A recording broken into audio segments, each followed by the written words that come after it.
will continue to be spoken in Portland for future generations. Why or why not? Now, these interviews were pretty informal, and the parent kind of led them. So we mostly touched most of these topics, but not entirely. In terms of second generation informants, both were 24-year-old males who had been born in the United States to Vietnamese parents. They were single and very childless.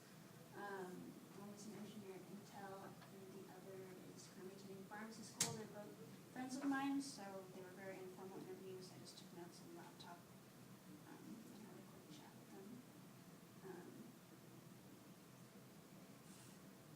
My interview questions I used were: how exclusively did your parents speak Vietnamese at home? How important was it to your parents that you speak Vietnamese? How do you feel your parents, or do you feel your parents have more investment in Vietnamese than you do? How would you assess your competence? How comfortable are you speaking Vietnamese at home, in public, with strangers? Who do you speak Vietnamese with?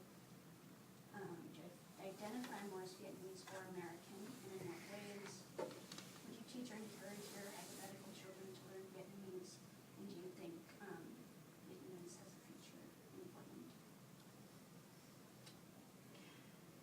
Okay, so our findings for the first generational group. All three speak Vietnamese frequently at home with their children. One would say 90% of the time. So the frequency was very high.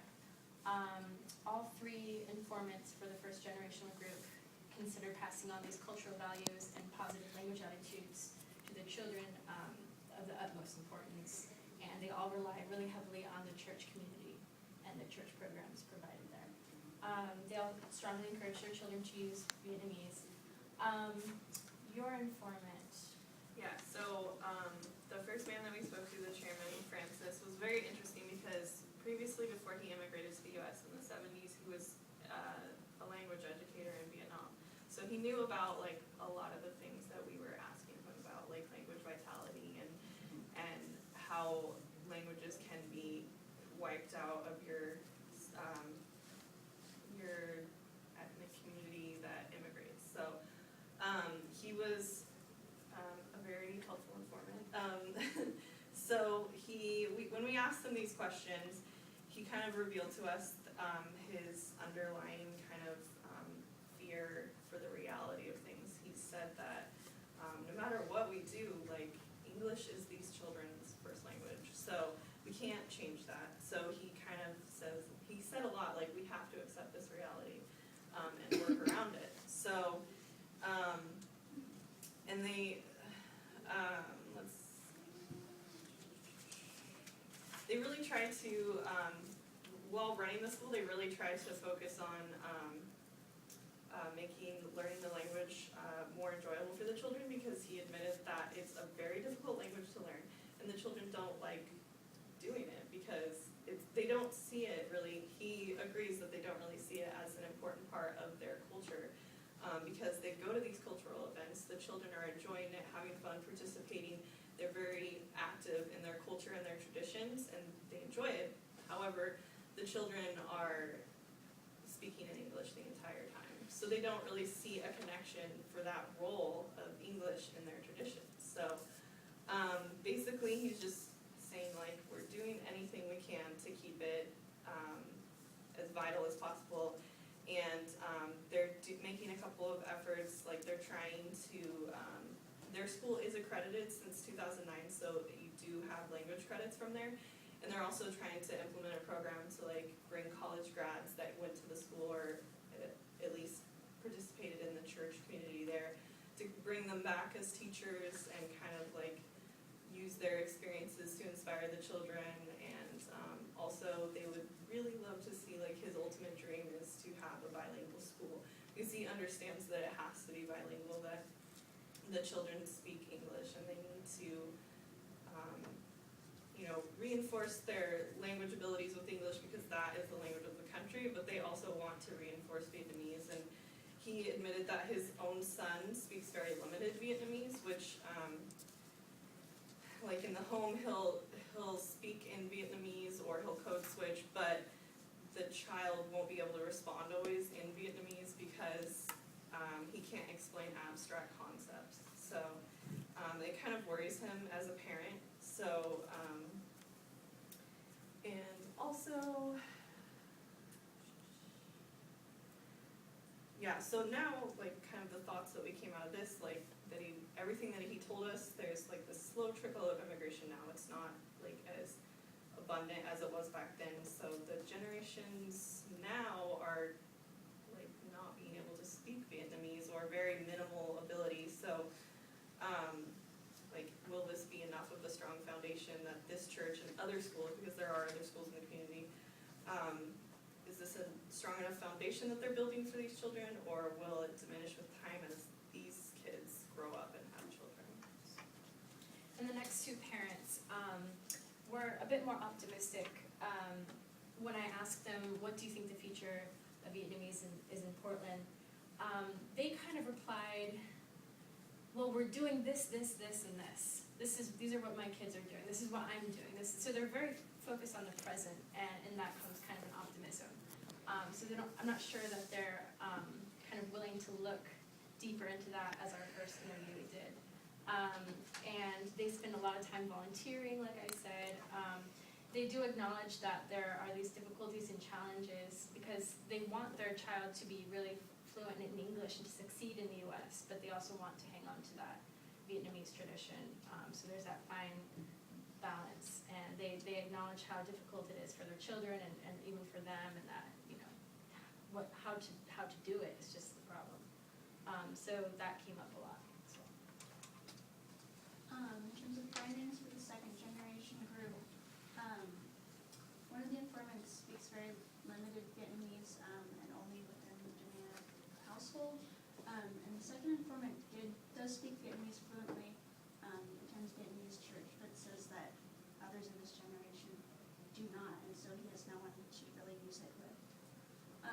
We both identified as Vietnamese American, neither strongly oriented either way. And they both said they would teach or encourage their future children to learn Vietnamese, but both were less optimistic about Vietnamese's future. One believed that it would decline in use, but definitely continue to be spoken, and the other does not believe Vietnamese will survive, at least in the Portland metro area. So overall, our hypothesis was supported by our findings. Second generation group was less optimistic about the vitality of Vietnamese as it's spoken in Portland, even though the eldest of the first generation group did have pretty realistic expectations also. We propose that this difference can be attributed to the amount that the second generation group identifies as Vietnamese or considers the Vietnamese language as a part of their identity.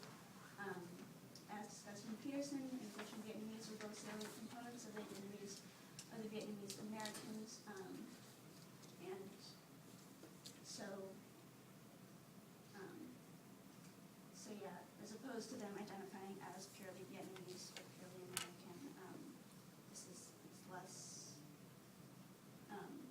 likely that they feel strongly tied to Vietnamese.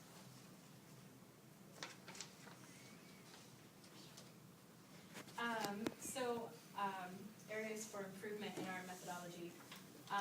We had recording problems, as a lot of us have. The rooms were very loud, and we didn't feel like we could suddenly just shuffle the interviews into a different room, so we kind of had to take what we could get, and the recordings were pretty bad. One thing that kept coming up for me is that I realized I was not making enough distinction between Vietnamese culture and Vietnamese language, and that was getting all mixed up, especially I could tell in the responses. And so with further research, I would definitely make that distinction very clear and kind of redo this whole study, just so that we can see, can you participate in a culture without the language, and if you can, how is your identity wrapped up in that? What is it? Are you still Vietnamese American? Are you Vietnamese? And so just realizing how distinct those two things are made me realize that we probably should have made that distinction from the beginning, but yeah.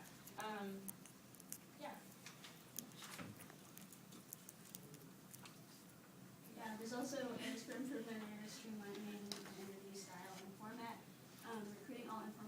same source. Because both of my informants were friends, I feel like it made them possibly a little less willing to open up about topics of their identity, because it's kind of a the type of relationship we had just did not include talking about how you feel about yourself. So opening them all probably from the church would have been interesting also.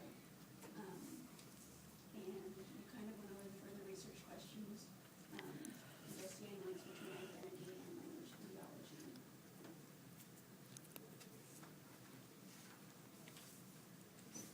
So from our interviews conducted with first and second generation members of the Vietnamese community, we were able to better understand the perceptions within the community towards the vitality of the language.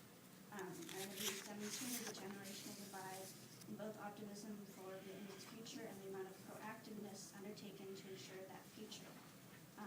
So although those carrying the Vietnamese-speaking torch in the community are less connected to the language they speak, revitalization efforts and proactive measures taken by young Vietnamese parents suggest that